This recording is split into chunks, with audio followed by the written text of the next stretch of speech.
you have delayed ejaculation, or if you feel that you just don't experience the sexual pleasure you used to, both of these arise from basically the same thing. And it really comes down to the neurotransmitters that are dominant within your body, as well as certain hormonal pathways. What we're gonna do in this video is break down in great detail how your nervous system, how your neurotransmitters, and how daily life habits you have are contributing to this, and how you can overcome it. You're gonna have some steps that you can take right away to help resolve this issue and get more sexual satisfaction in your life. All right, let's get into it.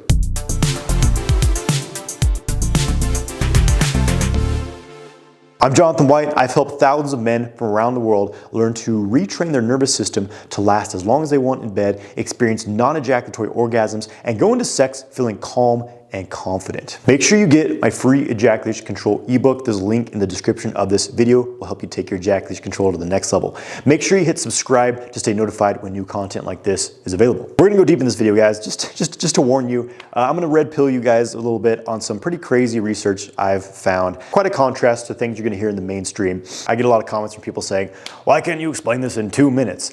It's for my videos. It's like, bro, here's the thing. I'm a person of depth, okay? If you want like a short answer, a quick fix that's probably gonna last for a few days, you can go elsewhere, all right? But here at Sexual Kung Fu, we only go deep. You're not gonna see AI-generated generic content. You're gonna hear things coming from years and years and years of my own experience and from working with literally thousands of men around the world on this, all right? So I've been getting a lot of requests from men to make a video on delayed ejaculation, and it's time. Now, I do have a little bit of my own experience on this. I don't really like to share things that aren't coming from my own experience. I'm not one of these like theoretical, this is what the experiments say, because in the end, the only thing that really matters is experience. There's also been many times in my life when I've experienced just a diminished amount of sexual pleasure. Like, sure, I got erect, but it's just like, the sexual pleasure just wasn't there. It just wasn't as intense, feeling a bit like disconnected from it. And I think most importantly, I've been on a quest the past 13 years of my life to reclaim the sexual potency and vigor I had in my teenage years. And I will say I'm getting close, guys. As I've been working on improving my testosterone, raising my dopamine levels, rebuilding my jing, all these hallmarks of youthful vitality and health, it's led me into some very interesting places. I've never found the answers I've been looking for within the mainstream models, modern medical science, pharmaceuticals. All I found there has been roadblocks. Things that try to treat symptoms and kind of mask them, band-aid them without actually curing anything and causing all kinds of nasty side effects along the way. So long ago, I realized that was not where the answers are. Where I found the answers to be has been in a vast assortment of, we could say, alternative holistic health modalities. And that's where a lot of what I'm gonna share today is coming from. It's not in the mainstream. You're not gonna hear this in many other places. And if you Google this stuff, it's gonna tell you that it's all wrong, all right? So take that as you will. I'm not a physician. I'm not qualified to treat anything. I'm just a guy who's been, doing this stuff for a while. And I've brought myself to a pretty good level of health and balance, all right? And that's something I hope to share with you if you are open to it. So the most important thing is delayed ejaculation is where usually a man has difficulty ejaculating, as the title suggests. And some men have like a really, really hard time ejaculating. And of course, this goes hand in hand with diminished sexual pleasure. So let's get right into it, okay? We need a bit of overview. It's not as simple as just do this. We have to understand why we're in a situation of diminished health and function in the first place, all right? There's basically 2 states that the human organism, your mind, body, energy complex, we exist at any time in one of 2 states. More dominant in one. They're both functioning in some extent, but we're more dominant in one, okay? We're either in a state of expansion or we're in a state of protection. Let's look at it in a primal sense. You're a caveman. It's funny to me that people use like caveman as like, oh, this is like the most humans have ever thrived. But can you imagine being a caveman? You're like in the ice age, it's cold as balls. There's like saber-toothed tigers like killing your friends like every week. You're freezing your ass off. You don't know what you're gonna eat. You're just eating whatever the hell you can. I don't think they were really thriving, so it's not really a good model of health, but I understand it. You're a caveman, all right? At any given time, you're either feeling like, okay, there's no immediate threats. I've got some food to eat. I'm okay. Everything's good. You're in a state of expansion. Your body's like, all right, we can put some resources into sex. You're gonna feel horny. You wanna, oh yeah, there's this hot caveman, cave woman. let's make a baby. But then there's danger. It sounds like maybe there's another tribe approaching, or there's a predator in the woods. Immediately, your body shifts into protect mode. Physiological functions change. The neurotransmitters and hormones that are dominant in your body change. Your body's number one priority in this moment is to survive. That's all that fucking matters, is that you don't die. That's all that matters, okay? And it's gonna sacrifice anything it has to make sure you survive. Well, guess what the first function is to go? Sexual function. You don't need to have sex right now. You need to survive. You don't need to eat right now. Let's shut digestion down. You need to survive. You don't need testosterone. You don't need dopamine and like feel-good chemicals. You need adrenaline. You need cortisol. You need to be able to fight the thing or run your ass off at the expense of the function of your body. And then the threat passes. I don't know, it was a squirrel in the woods. You thought it was a saber-toothed tiger. Oh, everything's okay, back to normal. Your body switches. I mean, after the adrenaline wears off, your body switches. Now you're dominant in okay. It's going back to what is called an anabolic state. Your body can focus on cellular reproduction. It can focus on digesting the food you're eating. Reproduction, let's have some sex, let's feel good, okay? So these are two states you're gonna be functioning in at any given time. Based on the description I've given you just then, what state do you think that you're in most of the time? I think it's safe to say that 99% of humans in the current world are functioning pretty much 24/7 in protection mode. Why is that? It's very interesting. There's no saber-toothed tigers anymore. I mean, have you ever been attacked, physically attacked, like someone tried to kill you or an animal tried to kill you in your life? I haven't been. I've been in some sketchy situations. I've almost died, but it's a whole nother story. But I've never actually been physically attacked by someone. Like, I've never been attacked by like an axe-wielding murderer or something like that. It never happened. But I've definitely had a lot of issues being stuck in this fight or flight mode. Most of my life. Why is that? It's because the modern saber-toothed tiger is not an actual physical threat. It's chronic stress from various conditions. I think one of the number one things is toxicity. Our air is polluted. Our water's polluted. Our food is contaminated with pesticides, and we've been injected with all kinds of weird stuff our whole lives. Aluminum and mercury. Everyone has a large amount of toxicity in their body. That's just one thing. The world is stressful. Where am I gonna get money? How am I gonna pay rent? Or like, what's happening on the news? Oh, there's a pandemic. Oh my God, all these things, you know, social media. The digital information has further exacerbated the stress response. I could go on and on and on, but I think you get the picture. So people are stuck in protection mode. Let's break this down even further, because we need to understand the chain of neurotransmitters, hormones, and body chemistry that relates to these two systems, because this is going somewhere, I swear. It's gonna be very practical, but we really need to understand the whole picture here. And it's funny because when I was first learning this stuff from a lot of my teachers, and even the things I used to say in the past when I was, kind of new to all this, people would say something like, well, you got blocked sexual energy. Your sexual energy is blocked, you just need to clear it. Sounds great, it's a very simple advice, but what does that actually mean? Because eventually there came a point in my path when, I just clear the energetic block. It just wasn't happening, you know what I'm saying? And a lot of people just like to say these things because it's like, it just sounds easier to say, well, you just raise your vibration, man, you'll be good. But it's not to say like, yeah, there's definitely this real internal energy life force. That's a big thing we cultivate in sexual kung fu, but it also has these physical manifestations, all right? And these questions of like, well, what does that mean? Led me to dive into understanding like what's happening on the physiological level so that I can actually get to this thing and correct it. So I can rebuild my testosterone, for God's sake. These two functions of your system are governed by certain neurotransmitters and hormones. And I think that they're really all hormones because neurotransmitters aren't exclusive to the brain. They're in your entire body. Dopamine is produced in most of the body. It's very interesting. Let's talk about the expand state. This is where we want to be, okay? Testosterone related to the state. Dopamine. We want the dopamine, baby. This is a state of anabolism. I'll come back to what this actually means if you don't know what this means.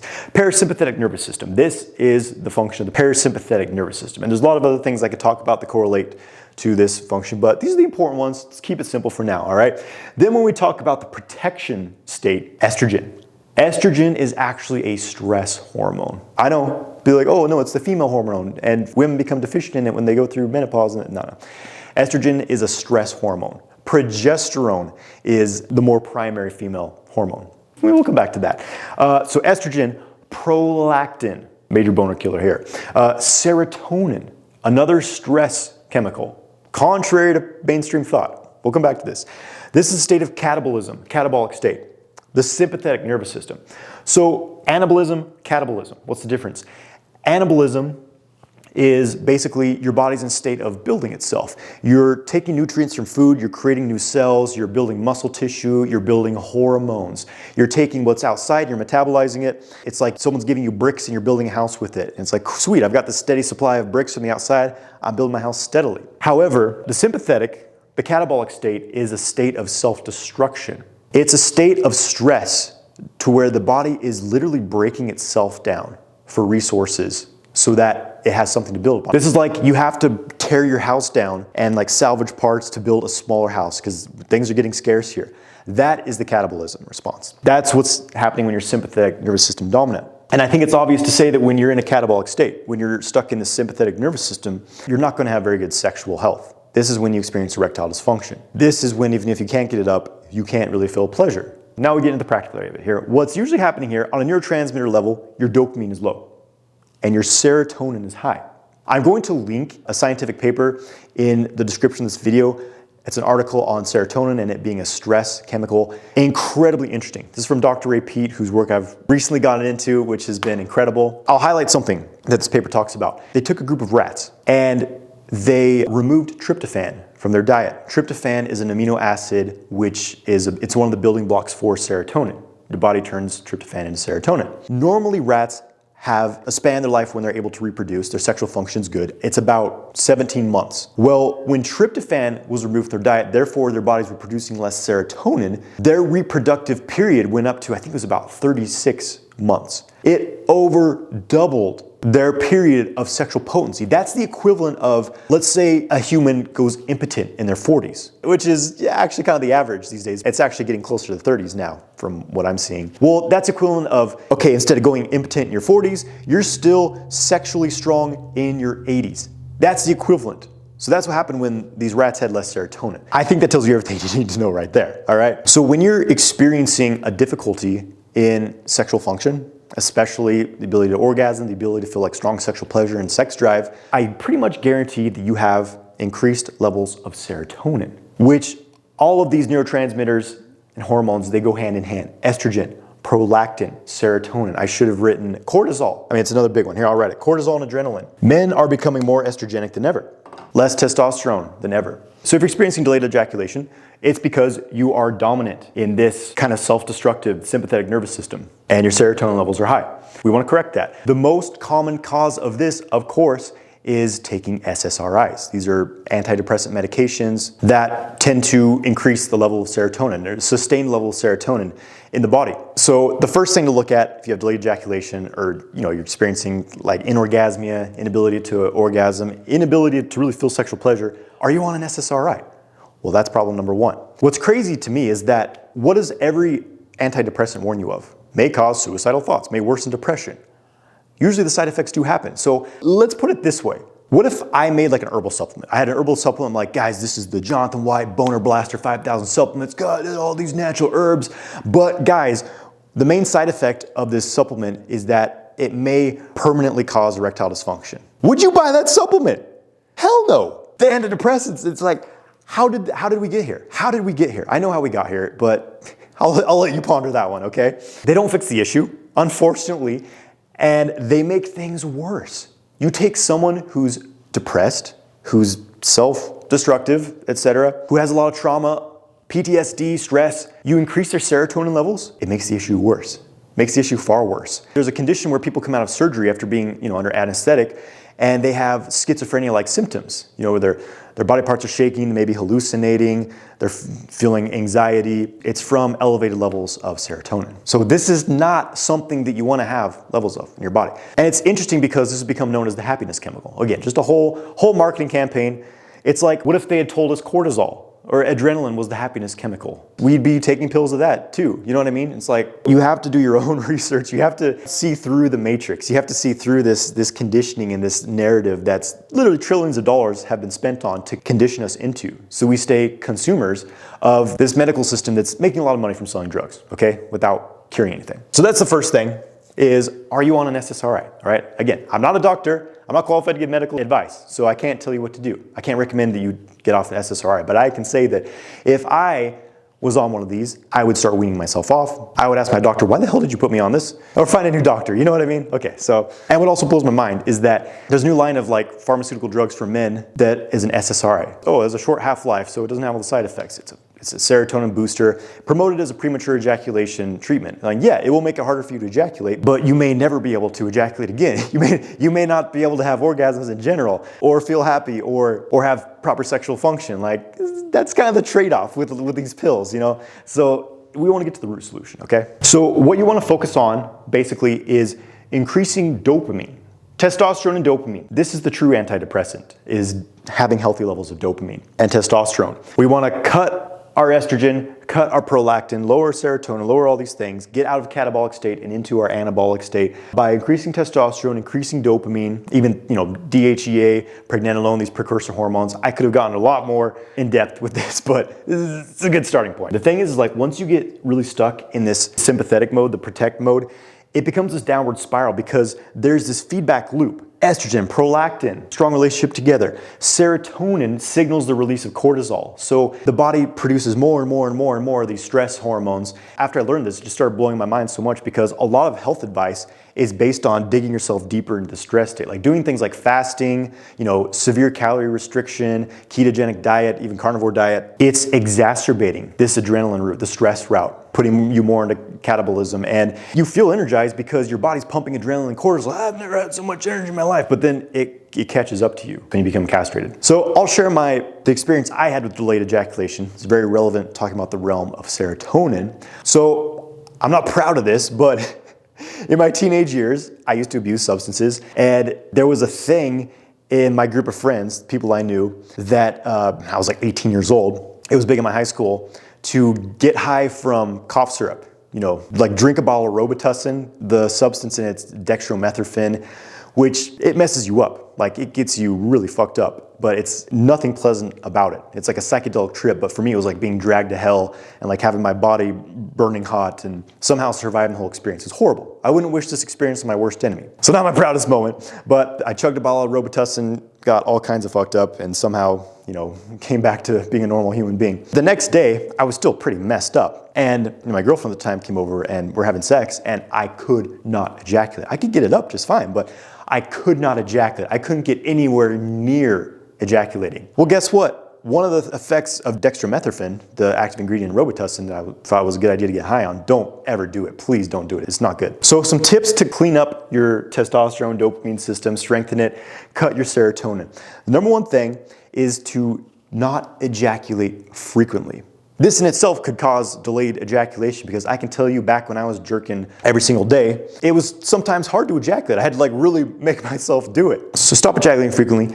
Reduce your stress as much as you can. Not an easy thing to do in this world, but spending less time on a screen and more time in nature. That is a really simple lifestyle change. Put the goddamn phone down. You don't need to be on it all. You don't need to be scrolling through social media. Put it down.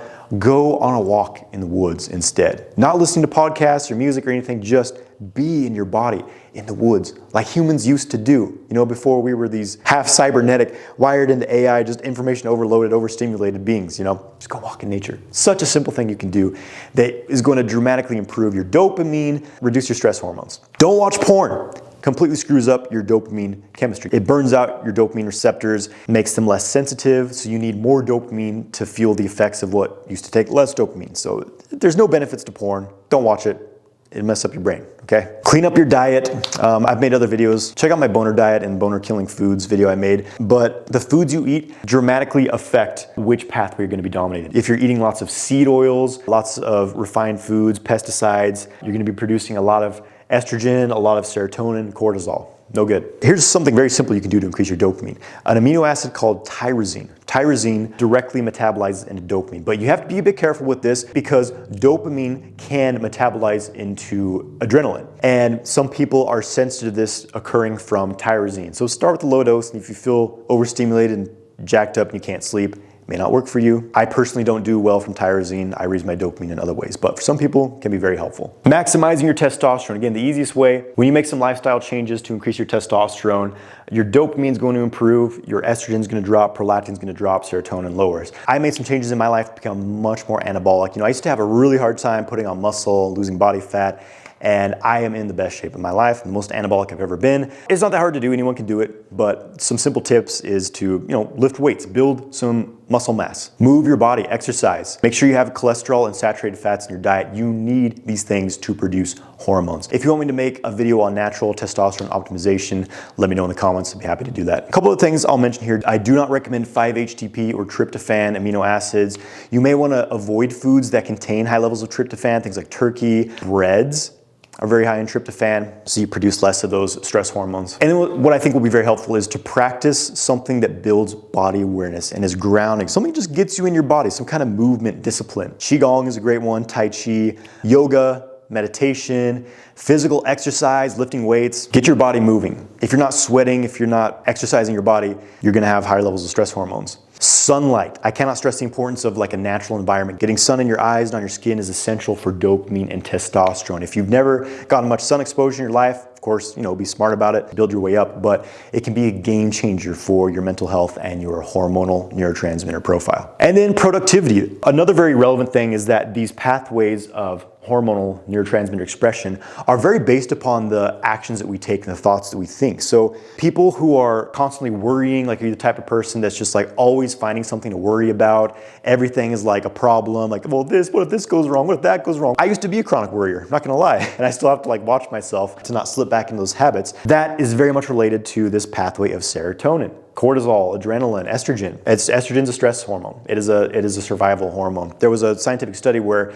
they took, I think it was a developing mice fetus, and they injected just a very small amount of estrogen into it, and the body aborted the fetus. It's a stress hormone. Whereas when you start engaging in, calm, you learn to calm your mind by practicing meditation, by stop thinking about things so much and just like enjoy life. You produce more dopamine and testosterone when you're more physical, more productive. Accomplishing things is a big one for dopamine and testosterone. When you have goals and you accomplish them, you're more dominant in this pathway, so start being productive. Find some things you enjoy doing. Challenge yourself a little bit. Get out of your daily routines and do something with your life, essentially. If you're just sitting around playing video games, consuming electronic information, you are going to be pumping estrogen, cortisol, serotonin in your body. So stop just consuming and taking things in and go out into the world and put something out there. Do something with your life, man. Okay, well, I think that sums it up. Probably the most unusual video you're gonna find on delayed ejaculation, but again, it basically comes down to having high levels of serotonin, not enough dopamine. You increase your dopamine. Dopamine is strongly associated with sexual pleasure and orgasm, sexual desire. If you have low sexual desire, you have low dopamine. Usually as simple as that. Whereas people with higher dopamine have more sexual desire. Not only more sexual desire, but they enjoy sex more. Your orgasm feels bigger and stronger. Whereas when you're very serotonin dominant, orgasms are very weak, okay? So there you go, we're getting to the root of the issue, and it's probably not gonna change overnight, all right? But you implement what I've shared with you, you start changing your lifestyle, changing your diet, exercising, all these things. You're gonna notice some changes pretty quickly, and it's gonna be some ups and downs, but really, when you look at the long term, it's gonna be a nice upward climb to reclaiming vitality, all right? I hope that helps you. What I recommend that you do now is watch a video called The Ultimate Erection Diet That Actually Works. A lot of these foods are gonna help correct the imbalances in your hormones and neurotransmitters and bring you closer to experiencing more sexual pleasure. So definitely check that out next. Put a link to that video. Best wishes to you on your journey, my friend. I'll see you next time.